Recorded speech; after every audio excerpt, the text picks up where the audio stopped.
एक कौआ मुख में मांस का टुकड़ा लेकर एक डाल पर बैठा हुआ था। सुनिएगा जरा ध्यान से, ऐ mobile phone, listen to me every my dear listeners. कौआ मुंह में मांस का टुकड़ा लेकर पेड़ की डाल पे बैठा हुआ था। लोमड़ी की नजर पड़ गई। अब लोमड़ी इस चक्कर में कि ये उधर से इधर आए, पर आएगा कैसे, मैं जाऊंगी तो ये उड़ जाएगा। अब उसने दूसरी युक्ति निकाली। क्या युक्ति निकाली? लोमड़ी कौए की झूठी प्रशंसा करने लगी। ए काऊ, I like you. I like your beautiful black color. मुझे आपका ये काला रंग बहुत अच्छा लग रहा है, बहुत ही सुंदर है। आप जैसा काला रंग तो किसको मिले।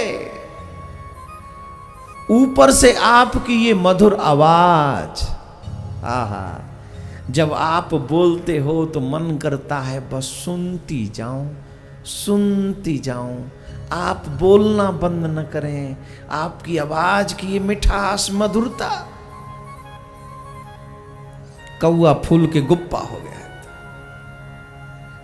सब लोग तो इसकी आवाज को बुरा कहते थे, आज पहली बार कोई बड़ाई कर रहा है। और जैसे ही इसकी बड़ाई की और ये जोर से कांव कांव चिल्लाने लगा। ये कहना चाह रहा था तुम ये आवाज सुनना चाहती हो। ये कांव कांव इसका चिल्लाना प्रारंभ हुआ। उसी समय इसके मुंह से वो टुकड़ा जो था मांस का वो गिर गया। और जैसे ही टुकड़ा गिरा, लोमड़ी ने कैच किया और लोमड़ी कैच करके 1 2 कौआ रोने लगा। ये तो फ्रॉड है, ये तो धोखा है। पर उस कौए को कौन समझाए? झूठी प्रशंसा सुनने का आदि तो तू ही बना था।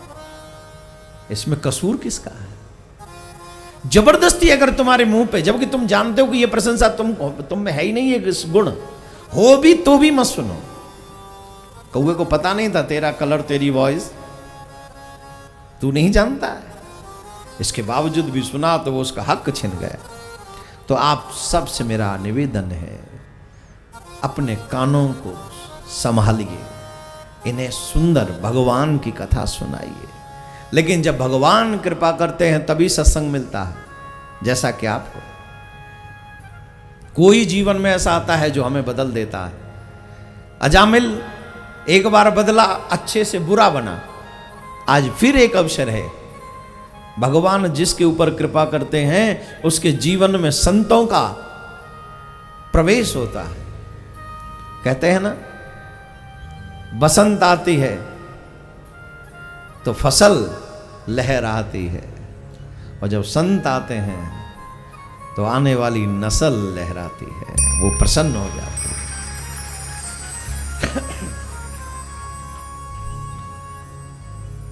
संत पहुंचे और संतों ने देखा वहां बगीचा बड़ा सुंदर है।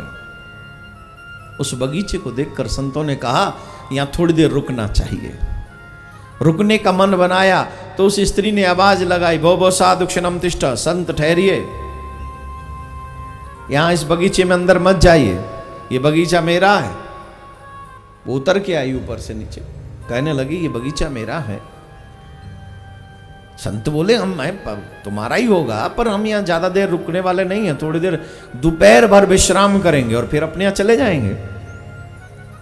तो इस स्त्री ने कहा महाराज मैं इसलिए मना नहीं कर रहे कि यह बगीचा मेरा है, आप जानते नहीं हो कि मैं कौन हूं। कौन है?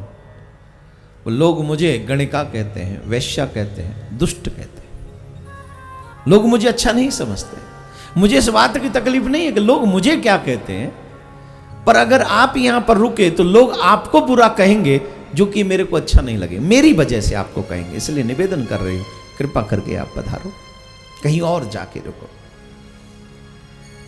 संतों ने कहा बेटी हमें दुनिया की फिक्र नहीं। बेटी कहा क्या कहा? क्या ऐसी अपनी बेटी को भी कोई बेटी कहेगा? कहेगा कोई?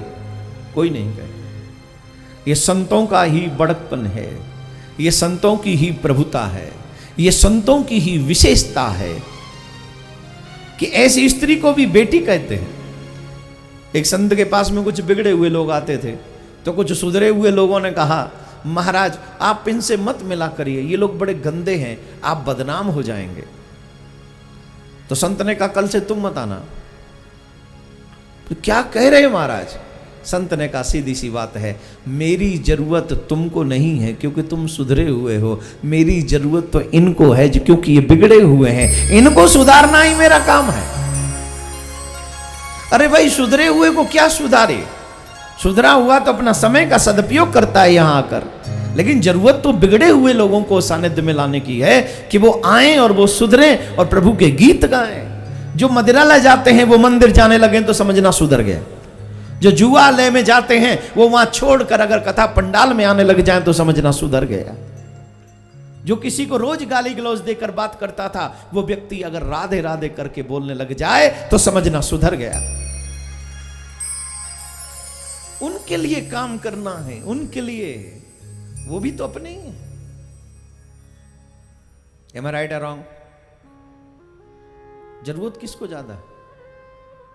बिगड़े हुए। संत ने कहा, बेटी हमें इस बात की परवाह नहीं दुनिया क्या कहेगी, अगर तुम्हें बुरा ना लगे तो हम यहां रुकना चाहते हैं। बोले महाराज जी आप ही का है। संत रुक गए, लेकिन इस स्त्री को एक चिंता है, गणिका को एक चिंता है, अजामिल आ रहा होगा, किसी पशु को मारा होगा, रक्त से लथपथ होगा और संतों के आगे कभी अमंगल भेष में जाना नहीं चाहिए। क्या करूं? उसने बाल्टी उठाई, जल भरा, वस्त्र उठाए और दौड़ पड़ी। आज इसका जीवन बदल रहा है। आज से पहले ये सोचती थी पैसा आए पैसा आए पैसा आए, अब ये सोच रही है चाहे पैसा ना आए लेकिन संतों की कृपा मिल जाए। बदल गया। क्षण संगेन साधसु, एक क्षण का संग संत का मिल जाए तो जीवन बदलना कंफर्म है, निश्चित है, निश्चित है।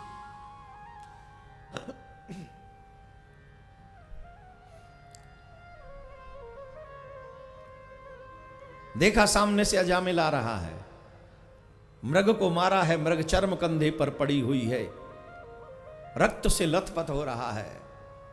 उस स्त्री को बड़ी ग्लानि हुई, ये सब अपराध मेरी वजह से करता है, ये सब मेरी वजह से होता है, ये मेरी वजह से बिगड़ा है, प्रभु कृपा करो अब मेरी वजह से ये सुधर जाए, अब मेरी वजह से सुधरे भी।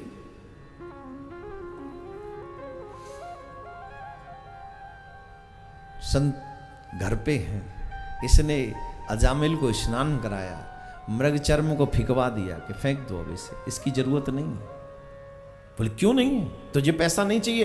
बोले मुझे ऐसा पैसा मिल गया है, ऐसा धन मिल गया है कि अब उस धन को पाने के बाद इस धन की कोई आवश्यकता ही नहीं होती।